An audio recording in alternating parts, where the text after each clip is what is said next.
Muito bem, pessoal, vamos falar agora sobre o sujeito ativo da infração penal. Quem é o sujeito ativo? O que é sujeito ativo de uma infração penal? O sujeito ativo é aquele que pratica o crime, é aquele que pratica a contravenção penal.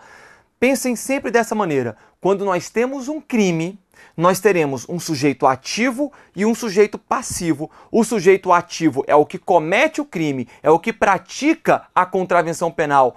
E o sujeito passivo é o que sofre a ação, sofre o prejuízo daquele delito, daquela infração penal. Então vamos falar agora sobre o sujeito ativo. Temos alguns conceitos importantes e que são muito cobrados em prova. Olha aqui na tela. O sujeito ativo, portanto, é o indivíduo que pratica a infração penal. Reparem, o sujeito ativo pode ser qualquer pessoa física capaz com idade igual ou superior a 18 anos. Érico, você falou aqui qualquer pessoa física. E a pessoa jurídica, ela pode praticar crimes? Vamos falar sobre isso daqui a pouco. Mas vamos analisar primeiro sob a ótica da pessoa física. Qualquer pessoa física, ela pode vir a ser sujeito ativo de um crime, desde que seja maior de 18 anos. Repare, se o sujeito ele tem menos de 18 anos, pega um rapaz de 17, 16, 15 anos de idade, que venha a praticar a conduta definida como homicídio, que venha matar outra pessoa, venha matar alguém. Este rapaz, menor de idade, ele pratica uma infração penal? Não, pessoal. Ele não pratica uma infração penal. Ele pratica um ato infracional análogo ao crime de homicídio. Ato infracional análogo ao crime de homicídio. Ele não pratica uma infração penal. Então, para que se pratique uma infração penal, para que seja um sujeito ativo, a pessoa física necessariamente tem que ter mais de 18 anos. 18 anos ou mais. Se for menor de 18 anos, jamais no Brasil poderá ser sujeito ativo de crime. Ele vai praticar um ato infracional análogo a crime. Beleza? Muito bem. Vamos lá. O sujeito ativo, ele pode ser dividido entre autor e partícipe, ou também autor mediato, tá? São conceitos distintos. Partícipe é um conceito, autor mediato é outro conceito. Então, todas essas figuras, autor, partícipe, autor mediato, eles são chamados de sujeito ativo.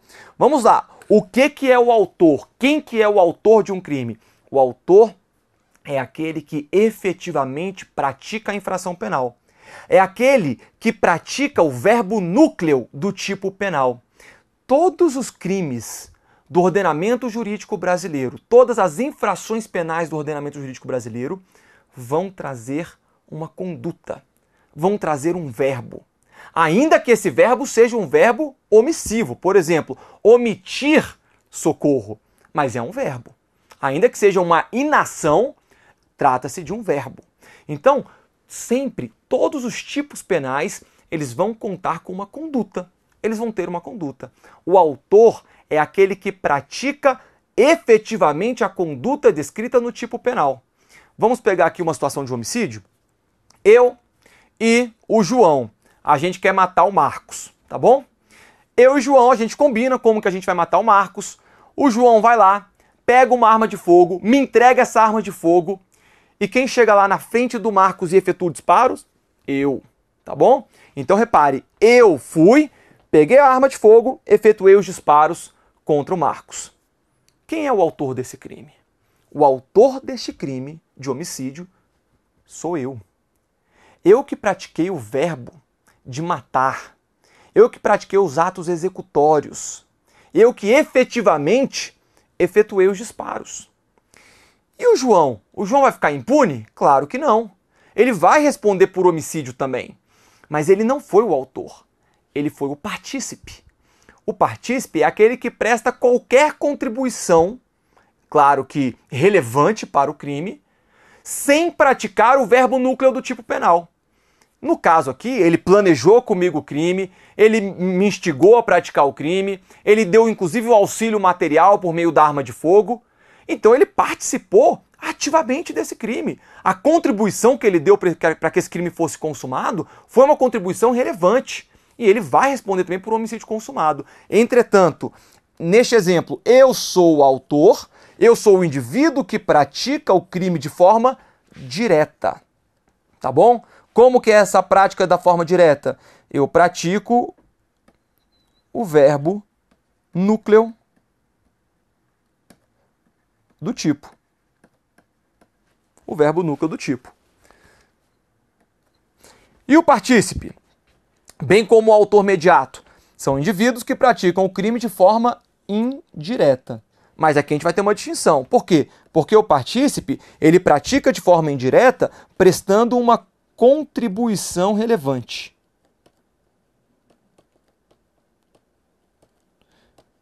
Contribuição relevante.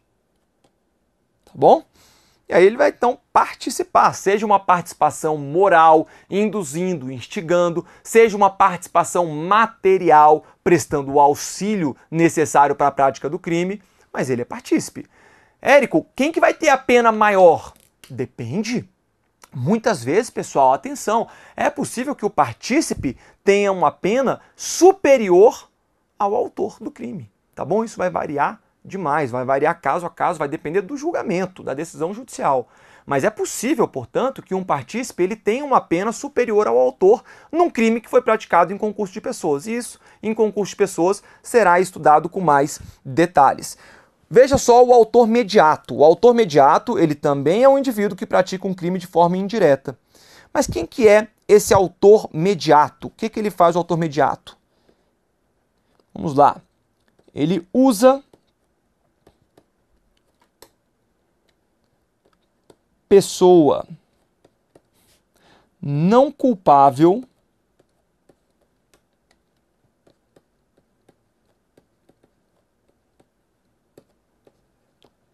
como instrumento do crime.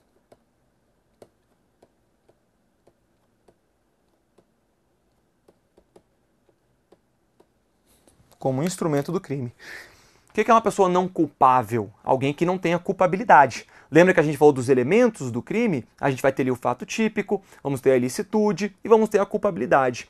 Se eu tenho um autor que se utiliza de um agente sem culpabilidade para a prática de um crime, eu vou ter aí a chamada autoria mediata. Imagina que eu agora quero matar quem? O Marcos. Eu quero matar o Marcos. E eu vejo o João aqui do meu lado. O João, pessoal, é um doente mental. Ele tem uma deficiência mental e ele não tem capacidade, ele é absolutamente incapaz de ter o discernimento da prática dos seus atos ou de determinar-se de acordo com este entendimento. Logo, eu viro para o João e falo, João, o Marcos está ali na beira do precipício. Faz um favor, empurra ele porque ele sabe voar e ele vai sair voando daquele precipício. Pronto, o João, achando que o Marcos vai voar, dá um empurrão lá no Marcos e o Marcos, obviamente, cai do precipício, se esborracha e vem a morrer lá embaixo. Reparem, eu, agente culpável, me utilizei de um agente não culpável para a prática de um crime. Ele não é culpável, ele não vai responder por esse crime. Eu sou o autor mediato, eu pratiquei indiretamente esse delito, mas eu vou responder por ele. Eu respondo pelo homicídio, em que pese ter me utilizado dele. Vamos supor agora que eu tivesse me utilizado do... Já teve casos. Pai utilizando-se da filhinha ou do filhinho de 5 anos de idade. Filhinho, filhinha, entra lá no supermercado, abre o caixa ali e pega o dinheiro que está no caixa. Tá aí um pai ou uma mãe utilizando-se da não culpabilidade, da não imputabilidade também dos seus filhos para a prática de um crime. A eles serão imputados quais crimes? Aos pais? Crime de furto. E aos filhos? Nenhum. Eles são agentes não culpáveis. Beleza, pessoal? Então, essa aí será a autoria mediata. Todos esses sujeitos, todas essas situações que nós falamos aqui, o autor, o partícipe, a autoria mediata, todos eles serão sujeitos ativos. Praticando o crime diretamente ou indiretamente, eles foram sujeitos ativos do crime. Beleza? Vamos lá. Sujeito ativo, denominações. Nós vamos ter várias denominações para o sujeito ativo.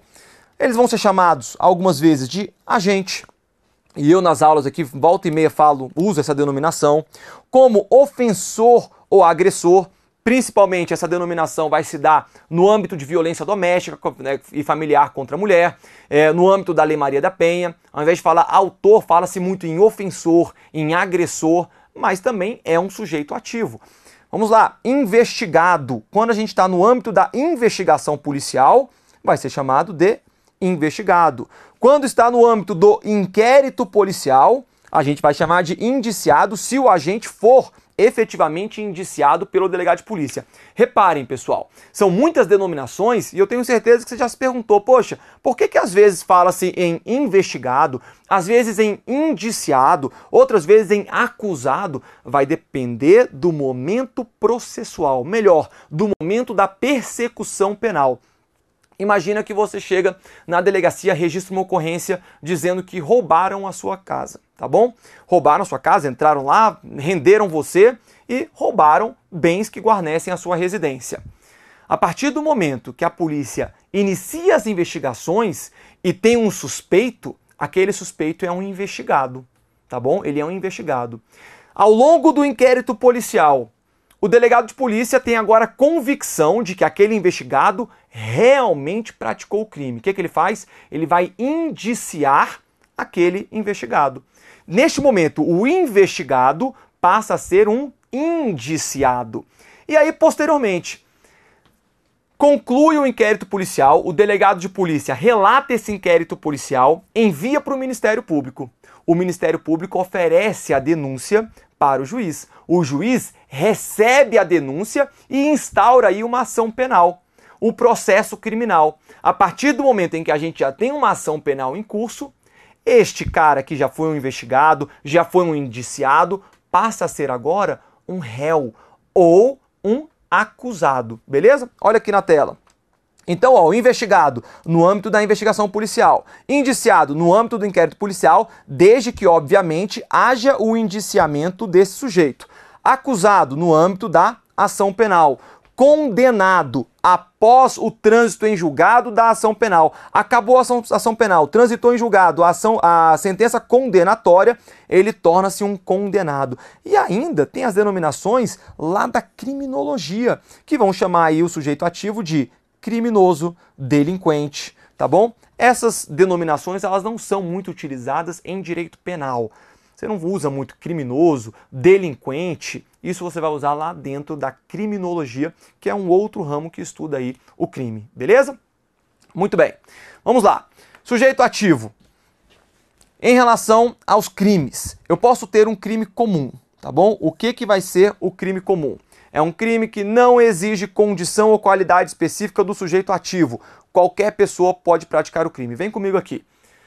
Você está com raiva do seu namorado, tá bom? Está com raiva do seu namorado. E você está chateada com ele. Você pega certo dia que ele chega aí na sua casa. Está com tanta raiva que você pega o teclado do seu computador, que você está aqui estudando com a gente. Você pega o teclado do computador e começa a dar na cabeça do seu namorado. Sei lá, ele te traiu, não está te tratando bem, como você merece. Você acaba agredindo ele. Reparem, nós estamos falando aqui de um crime de lesão corporal. Mas não é qualquer lesão corporal não, tá? É a lesão corporal no âmbito da violência doméstica, artigo 129, parágrafo 9º do Código Penal. Eu pergunto a vocês, qualquer pessoa pode praticar um crime de lesão corporal? E a resposta, pessoal, é positiva. Qualquer pessoa pode praticar o crime de lesão corporal. Qualquer pessoa pode praticar o crime de homicídio. Qualquer pessoa pode praticar o crime de furto, o crime de roubo. Ué, vai na rua aí, se você quiser furtar alguma coisa, você pode. Claro que você vai ser presa por isso. Mas você consegue praticar esse crime. Você consegue praticar contravenções penais. São crimes comuns. Por que são crimes comuns? Porque qualquer pessoa consegue praticar esse crime. Não é exigida uma qualidade especial do agente para a prática desse crime. Qualquer pessoa consegue praticar. Então, quando nós falarmos de crime comum, trata-se de um crime que pode ser praticado por qualquer pessoa, desde que, obviamente, maior de 18 anos. Muito bem. Crime próprio. O que vai ser o crime próprio? Para ser sujeito ativo deste delito, é necessário uma qualidade ou condição especial do agente. Quem não detém tal qualidade estará incapacitado de cometer o referido crime. Deixa eu trazer para vocês aqui alguns exemplos. A gente pode falar, por exemplo, do infanticídio.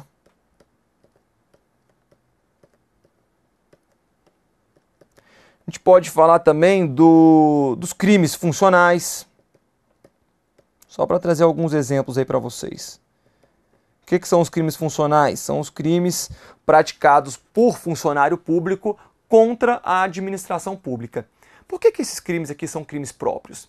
Reparem, infanticídio. O infanticídio, ele somente pode ser praticado pela mãe contra o seu filho durante ou logo após o parto, sob o efeito do estado puerperal. Reparem as condições reunidas para que alguém pratique o crime de infanticídio.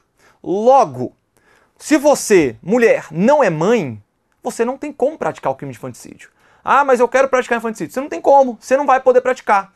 Tem que ser mãe, tem que estar sob o efeito do estado puerperal e tem que ocorrer durante ou logo após o parto. Então, ainda que você seja mãe, tenha um filho e você não esteja sob o efeito do estado puerperal, não pode praticar infanticídio. Claro que ninguém quer praticar esse crime, mas eu só estou trazendo para exemplificar aqui para a gente, pessoal, para vocês verem que são crimes próprios. O infanticídio não pode ser praticado por qualquer agente. Lá o homicídio, o furto, extorsão, estelionato, qualquer pessoa pode praticar. O infanticídio não. Tem que ser uma mãe, sob efeito do estado puerperal, durante ou logo após o parto. Então reúne qualidades específicas, condições especiais para que alguém pratique esse delito. Vamos lá. Os crimes funcionais. Por que os crimes funcionais são crimes próprios? Você está aí estudando para ser o quê? Servidor público. Enquanto você não é servidor público, você não consegue praticar um crime funcional, a menos que você pratique em conluio com outro funcionário público. Aí você consegue. Um particular pode praticar um crime de peculato, por exemplo, se estiver em concurso de pessoas com um funcionário público, mas é exigida a qualidade de funcionário público em pelo menos um dos agentes. Então, os crimes funcionais, artigos 312 a 326 do Código Penal, só podem ser praticados por um funcionário público. Se a pessoa não é um funcionário público e, obviamente, não esteja aí em concurso de pessoas, é impossível ela praticar um daqueles crimes do artigo 312 a 326 do Código Penal. Exige uma qualidade especial.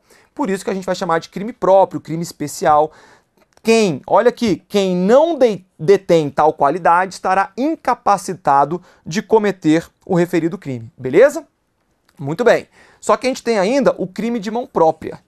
O crime de mão própria, reparem, além de exigir uma qualidade ou condição especial ao agente, a prática do crime não pode ser delegada a outrem. É uma infração penal de conduta infungível. Exemplo, artigo 342, que é o crime de falso testemunho.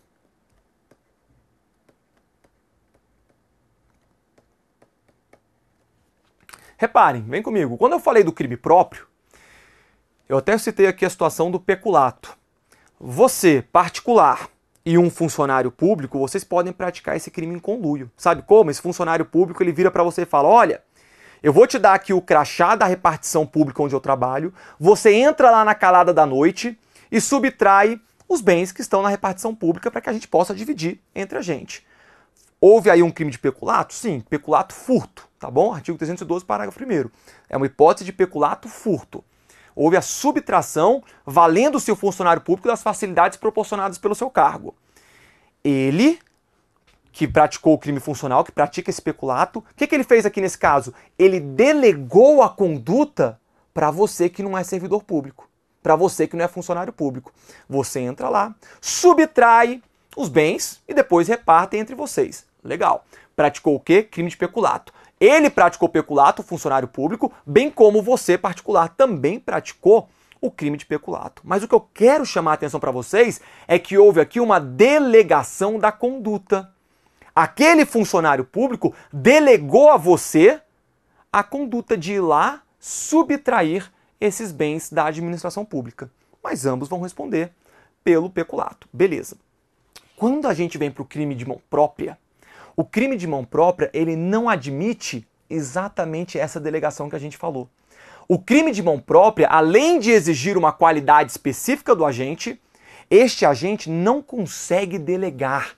Ele não pode passar essa conduta para outra pessoa, senão não vai ter crime. Somente ele consegue efetivamente praticar aquele crime.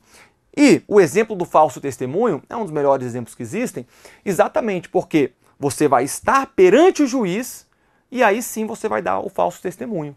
Você tem como delegar essa conduta para outra pessoa? Olha, fulano, vai lá testemunhar a meu favor e você vai mentir, tá bom? Você vai mentir, você vai contar isso. Não, não pode, porque a testemunha é você.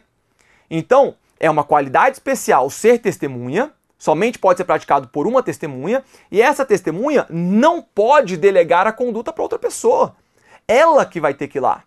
Então, pessoal, quando a gente fala do crime de falso testemunho, bem como dos crimes de mão própria, reparem, são crimes que admitem a participação, mas não vão admitir a coautoria, tá bom? Falaremos mais sobre isso lá nos concursos, na época de quando a gente for ver concurso de pessoas. Mas eu quero que você tenha simplesmente gravado que o crime de mão própria, ele admite a participação, mas ele não admite a coautoria. Por quê? Porque a conduta é indelegável. Eu que tenho que praticar a conduta. Eu posso ter a participação? Posso. Vamos pôr o advogado que está aqui no meu ouvido falando, cara, você tem que mentir, você tem que mentir, você tem que negar a verdade, calar a verdade, fazer a afirmação falsa nesse depoimento.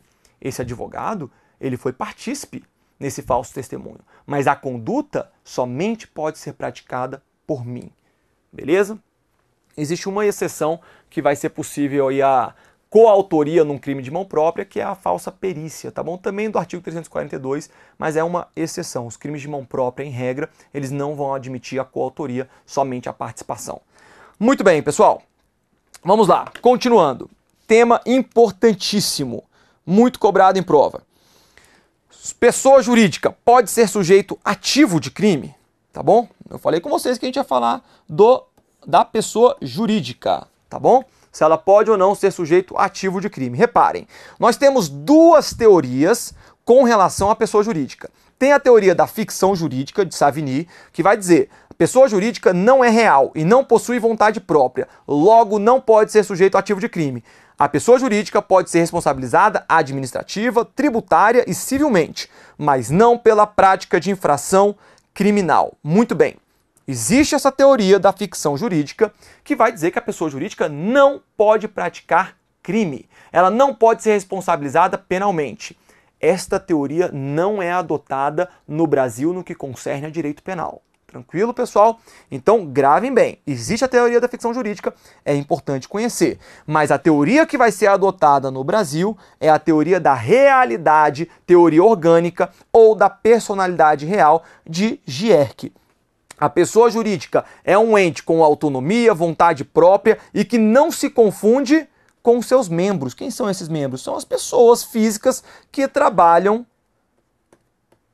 dentro dessa pessoa jurídica. Não se confundem. A pessoa jurídica é autônoma, ela tem vontade própria. Logo, ela vai deter direitos e obrigações. Mas reparem, em que pese adotarmos aqui no Brasil, dentro do direito penal, a teoria da realidade, dentro da teoria da realidade, existem ainda duas correntes. Quais são essas correntes? Vai ter uma primeira corrente que vai dizer, olha aí na tela, pessoa jurídica não pode ser sujeito ativo de infração penal. Eu estou dentro da teoria da personalidade real, pessoal. Dentro dessa teoria, a primeira corrente dela vai dizer, pessoa jurídica não pode ser sujeito ativo de infração penal. Principais argumentos, impossibilidade de aplicar pena privativa de liberdade, e pessoa jurídica não possui vontade própria, tampouco consciência própria, logo não é um ser imputável. Beleza, essa daqui eu quero só que vocês conheçam essa corrente, que dentro da teoria da personalidade real, existe uma corrente que mesmo dentro da teoria da personalidade real, vai dizer que PJ não pode praticar crime. Esta daqui que é a importante, esta que é adotada no direito penal brasileiro. Então vamos lá, há duas correntes dentre os que adotam a teoria da personalidade real. E esta corrente vai dizer, pessoa jurídica pode ser sujeito ativo de infração penal. Principais argumentos. Como ente autônomo, a PJ possui consciência própria e capacidade de compreender o caráter ilícito da conduta.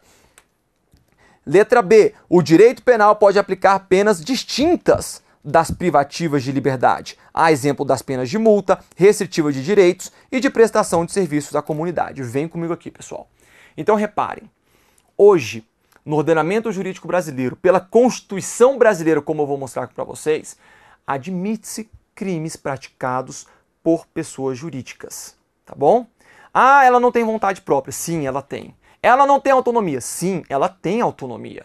Ainda que ela seja dirigida por pessoas físicas, ela tem vontade própria. Então, quando a gente fala em crimes praticados por pessoas jurídicas, são crimes que serão praticados em benefício dessa pessoa jurídica.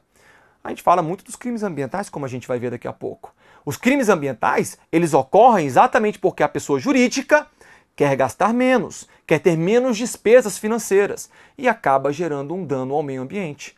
Isso daí é a vontade dela, ainda que decidida num conselho, ainda que decidida por uma diretoria de pessoas físicas, ela vai ter uma vontade própria. E ela pode sim ser imputável a um crime. Ela pode sim sofrer sanções penais. Uma pessoa jurídica, pessoal, é óbvio que ela não vai poder sofrer uma pena privativa de liberdade. Mas tirando a pena privativa de liberdade, as demais sanções, ela pode sim ser sancionada. Ela pode sim sofrer como penas de multa, pena de prestação de serviços a comunidades, recuperação ambiental e assim por diante. Então, olha só. Vamos lá. Constituição Federal, tá bom? Constituição Federal, artigo 173, parágrafo 5º. Eu quero trazer esse dispositivo para vocês. Por quê? Vem comigo aqui. Uma coisa que é muito perguntada em prova. Ok, pessoa jurídica pode praticar crime no Brasil. Mas ela somente pode praticar crimes ambientais ou é possível que uma pessoa jurídica venha praticar crimes de outras ordens, exceto direito ambiental, exceto crimes ambientais? E aí, pessoal, é possível ou não é? Vamos ver aqui a Constituição Federal. Artigo 173, parágrafo 5º. A lei, sem prejuízo da responsabilidade individual dos dirigentes da pessoa jurídica, estabelecerá a responsabilidade da pessoa jurídica, sujeitando-a às punições compatíveis com sua natureza nos atos praticados contra a ordem econômica e financeira e contra a economia popular. Reparem, a Constituição Federal, ela traz a previsão, a possibilidade da pessoa jurídica ser penalmente responsabilizada por crimes contra a ordem econômica, contra a ordem financeira e contra a economia popular. Então, pode a Constituição Federal prever? Prevê. Érico, me fala então um crime que a pessoa jurídica pode praticar contra a ordem econômica, contra a ordem financeira ou contra a economia popular. Não tem. Sabe por que não tem? Porque em que pese a gente ter a previsão constitucional, esta previsão constitucional ela ainda não foi regulada por uma lei infraconstitucional. Então existe a previsão constitucional, mas não tem uma lei infraconstitucional que vai regular esses crimes, que vai lá trazer a conduta de um crime praticado por uma pessoa jurídica. De forma que hoje no Brasil, ainda que haja a previsão constitucional de crimes praticados contra a ordem econômica, financeira, contra a economia popular, nenhuma pessoa jurídica será punida por crime contra a ordem econômica, financeira ou contra a economia popular. Podem ser punidos administrativamente, civilmente, como o são. E está o CAD aí para isso. Mas elas não são punidas penalmente ainda. Não temos uma lei infraconstitucional para regular esse dispositivo constitucional. Muito bem. Então, tá aqui para vocês, ó, sem regulamentação infraconstitucional. E aí, a gente vem então pro notório, conhecido artigo 225, parágrafo 3º da Constituição Federal, que vai trazer também a possibilidade de incriminação de uma pessoa jurídica em relação a crimes ambientais. As condutas e atividades consideradas lesivas ao meio ambiente sujeitarão os infratores, pessoas físicas ou jurídicas, há sanções penais e administrativas, independentemente da obrigação de reparar os danos causados. Então, olha, pessoa física, pessoa jurídica pratica um crime ambiental, vai responder penalmente, administrativamente e ainda terá que reparar os danos causados. Então, reparem que no que concerne a crimes ambientais, nós também temos a previsão constitucional. A questão agora é, eu tenho a previsão constitucional em relação à PJ praticando crimes ambientais. Eu preciso de uma regulamentação. Eu preciso de uma lei infraconstitucional trazendo exatamente, regulando essa situação. Trazendo os crimes que efetivamente uma pessoa jurídica pode vir a praticar. Tem isso? Tem, pessoal. Lei 9.605, de 98. Olha aí na tela. Lei de Crimes Ambientais. Olha o artigo 3º, que vai regular o artigo 225, parágrafo 3º. As pessoas jurídicas serão responsabilizadas administrativa, civil e penalmente, conforme o disposto nesta lei, nos casos em que a infração seja cometida por decisão de seu representante legal ou contratual, ou de seu órgão colegiado, no interesse ou benefício da sua entidade. Parágrafo único. A responsabilidade das pessoas jurídicas não exclui a das pessoas físicas, autoras, coautoras ou partícipes do mesmo fato. Pessoal, reparem como que aqui está regulado. Então, hoje no Brasil, na prática, pessoa jurídica somente pode ser incriminada por uma infração penal ambiental. Existe previsão constitucional para outros crimes, mas não existe regulamentação infraconstitucional. Já no que concerne crimes ambientais, a gente tem a regulamentação. Então, a Lei de Crimes Ambientais, Lei 9.605, vai trazer diversos crimes. Claro, alguns deles não são compatíveis com a prática de uma pessoa jurídica, outros o serão. E aí a pessoa jurídica pode e deverá ser penalmente responsabilizada. Beleza? Se liga aqui. Ainda sobre esse tema, responsabilização penal da pessoa jurídica por crimes ambientais. Muito importante essa pergunta. Ao imputar uma infração penal à pessoa jurídica, esta também deve ser obrigatoriamente imputada a uma pessoa física, ou seja, eu tenho aqui uma PJ e eu imputo um crime ambiental a essa PJ. Só que nós sabemos que as PJs, as pessoas jurídicas, elas são formadas por pessoas físicas. Não é isso? Muito bem. A pergunta que eu estou fazendo para vocês é a seguinte: se eu imputo um crime a uma pessoa jurídica, é obrigatório imputar este mesmo crime a uma pessoa física? Ou, posto de outra maneira, eu só posso ter a punição de uma pessoa jurídica se eu tiver também a punição de uma pessoa física? Ou é possível que, se eu não chegar a identificar quem foi a pessoa física que praticou esse crime ambiental, eu impute esse delito somente à pessoa jurídica? É possível ou não? Pessoal, reparem, porque isso daqui é uma jurisprudência não tão recente, mas é relativamente recente. Nos anos 2014, 2015, ficou mais sedimentado em relação a esta jurisprudência. O Brasil adotava a teoria da dupla imputação. O que é a teoria da dupla imputação?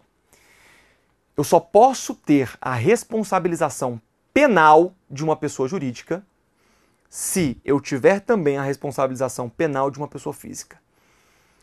Então, acontecia a situação de você identificar que a pessoa jurídica praticou um crime ambiental, poluiu, seja lá o que for.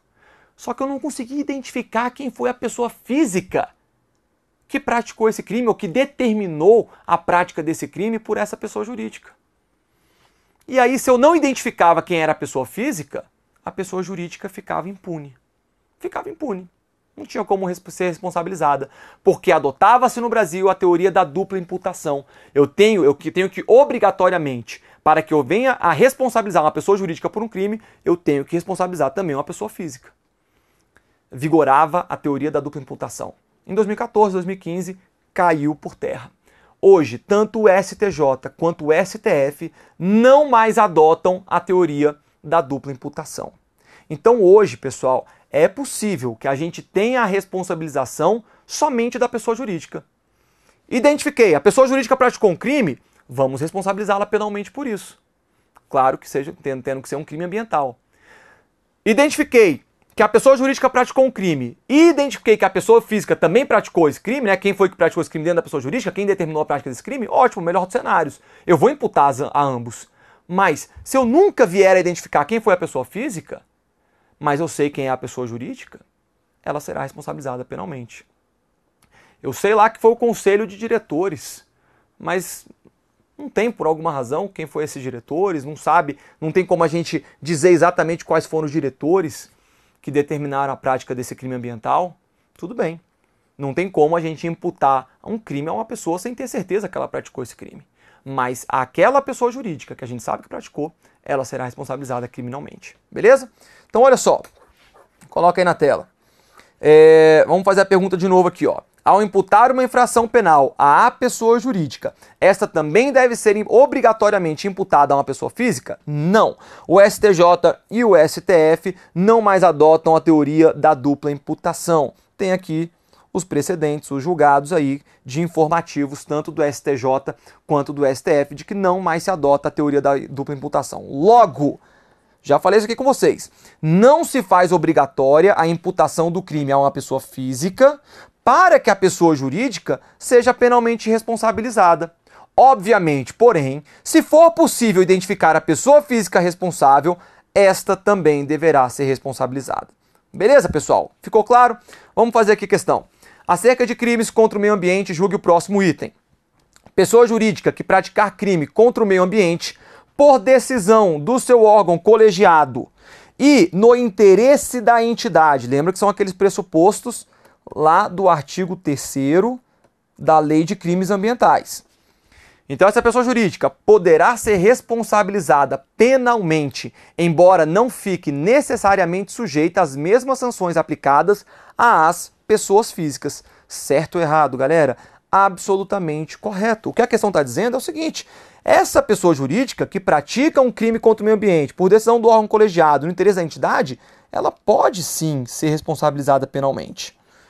Embora, e isso é óbvio, ela não vai ser julgada e responsabilizada das mesmas sanções aplicadas às pessoas físicas. Claro, ela não pode sofrer uma pena privativa de liberdade. Como é que você vai botar atrás das grades a pessoa jurídica? Não tem como fazer isso. Então, a questão tranquila, absolutamente correta aqui, beleza? Vamos lá, mais uma. Considerando os entendimentos do Supremo Tribunal Federal e do Superior Tribunal de Justiça, assim como a disciplina constitucional e legal, assinale a alternativa correta quanto à responsabilização criminal da pessoa jurídica por crimes ambientais. Letra A. É pacífico no âmbito do Superior Tribunal de Justiça que a responsabilização penal da pessoa jurídica por delitos ambientais não dispensa a imputação concomitante da pessoa física que age em seu nome ou em seu benefício. Já está errado. Já está errado. Por quê? Porque dispensa sim.